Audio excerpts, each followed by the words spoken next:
That MacBeal woman's got another date at 11:35. Now on for the Mark Thomas product, the first of a brand new series, Standing Up and Investigating. This programme contains strong language.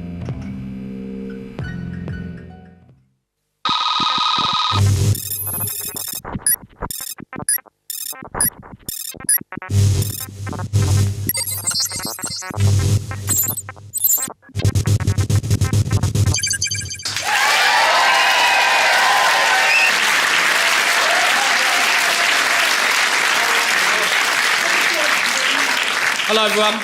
Tonight's story started in Norfolk, which, as some of you know, part of my relatives come from up that way, and it is a tad ding, you know, it is a little bit the deep south, Alabama. Oh, mum, dad, sister, brother, you're all part of the family. So there is a little, it is, you know, there's nothing wrong that a few hills and some chromosomes wouldn't sort out, but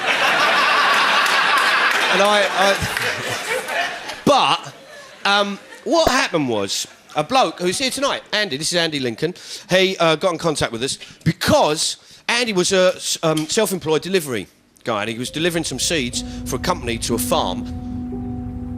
I was carrying treated seeds. One of the chemicals they were treated with was diclofenac, and I breathed the stuff in because I had it in a small van, and I also came in contact with it on my hands.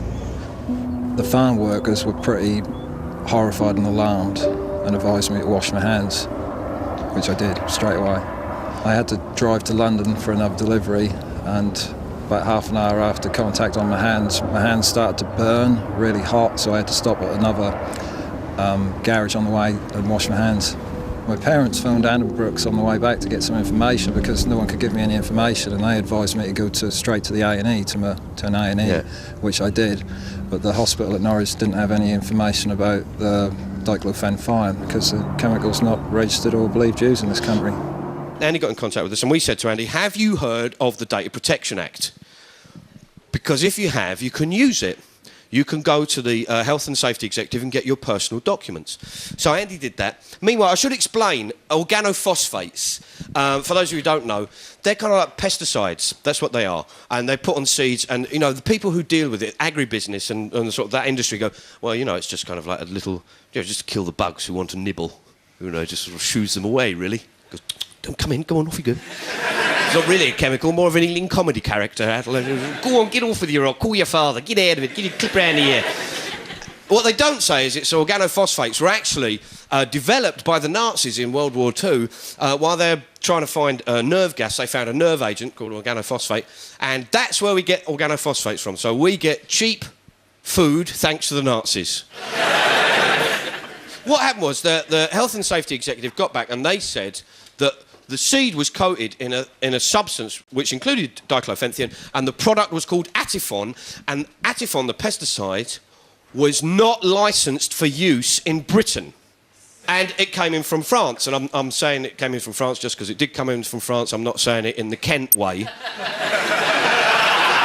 come in from France, didn't it, eh? They come over here, didn't they? Because I've heard that of an evening, the people of Kent just gather on the cliffs of Dover going, bastards! Then we read further, diclofenac not on UK approval list. Spoke to Pesticide Safety Directorate, who are a government body work out of DEFRA. Position is that the seed is a product ready to use, and so long as maximum residue level respected, there is no problem importing. So, if an organophosphate, if a pesticide is not licensed in this country, it's perfectly legal to bung it on the seeds and import it and use it. And there's fuck all we can do about it. It's just legal. There you go. Fuck off. What's the point of a licence? And part of me is going, this is incredible. What this makes a mockery of a kind of UK law. And part of me is going, oh shit, the Daily Mail are going to love this. Look at the bastards over there, Brussels bastards, isn't they? Everyone down to Kent. And we thought what we need to do is find out the legal status of this substance, Atifon. We got someone in the House of Lords to put a question down. Lord Whitty, who is the Minister for Food and Farming, and he's great.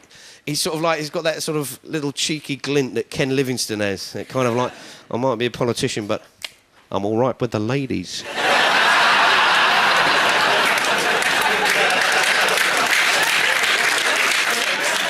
So we asked you know, the PQ, the parliamentary question was, where's Atifon licence? And this is what Lord Whitty said. We understand that the product Atifon is marketed in France. Right, that's what they said. And so we emailed the French Agricultural Ministry, and they emailed us back, and they said diclofenthium was used on bean seeds in association with thiam until 2000. It has not been used anymore on bean seeds in 2001. Andy, your incident was May 2001. So we thought what we need to do is we need to talk to Lord Whitty, because we need to talk to him and resolve all these issues. Now, as you know, we don't have a great success rate. You know, ministers don't sort of open the doors with open arms and go, hi, come on in, Mark. They don't do that to us. So, our chances of meeting Larry Whitty were relatively thin. Then we got on this train going from London to Leeds, and would you believe who was on it? Just sheer coincidence. Lord Larry Whitty in first class. God blimey, you could have knocked me down with a feather. And what a coincidence, because we had a cameraman with us. No, bizarrely enough, I think this is Lord Whitty who's in charge of food safety, who's sitting opposite us. Yeah, he's on the same train. No, he's busy. He's a busy man. He's got advisors.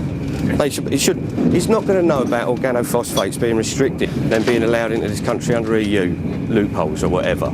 Hang on, I'll ask him. Lord Whitty, do you know anything about organophosphates that are restricted or not licensed in this country, but being able to be used under loopholes in EU regulations? Not in enough detail to speak to you about that. Well, could I ask you just to find out for us?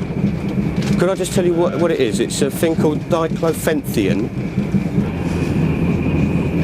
How's it going in the House of Lords? Still the best club in town, or...? Do you see the point, though? There's that little bing. Ladies. So we arranged this interview with him. Now, he's got 4 or 5 days to do all his homework. We told him diclofenthium, we told him Atifon, we told him all the information we had. Organophosphates, if they're not, don't have an approval within the United Kingdom, cannot be used within the United Kingdom. And they either don't have an approval because they failed, or they don't have an approval because they've never applied for it. And so use of a non-approved pesticide is not legal in the United Kingdom. So something that is restricted in this country can be applied overseas within the EU Yes. and then imported. Yes. That makes a ridiculous mockery of the licensing system, doesn't it? What's the point of Well, not having really, no. stuff I mean, licensed if it can get into this country and can be used? Well, it can't be used, that's my point. Well, it is. Once you put it in the ground, then it's being used, isn't Yes. it? You're saying used as in treated. Yeah. Actually, well, you can use it, otherwise there's no point in putting it in the seed, because if it's not being used when it's on the seed, Well, then no one would have bought It's it. used on the seed in certain EU countries. I wanted to talk about MRLs, which are maximum residue level. The maximum residue level is the top level of pesticide you can have in food products. If you have it over that, you can't get it on the shelves. You're not allowed to fucking sell it off, right? So it's a loophole that allows things that are restricted in this country to come in, isn't it? No, there is a minimum residue limit on any product that is sold in the shop, a maximum limit in the maximum limit in the shops. So the exposure to the consumer is protected. He got it so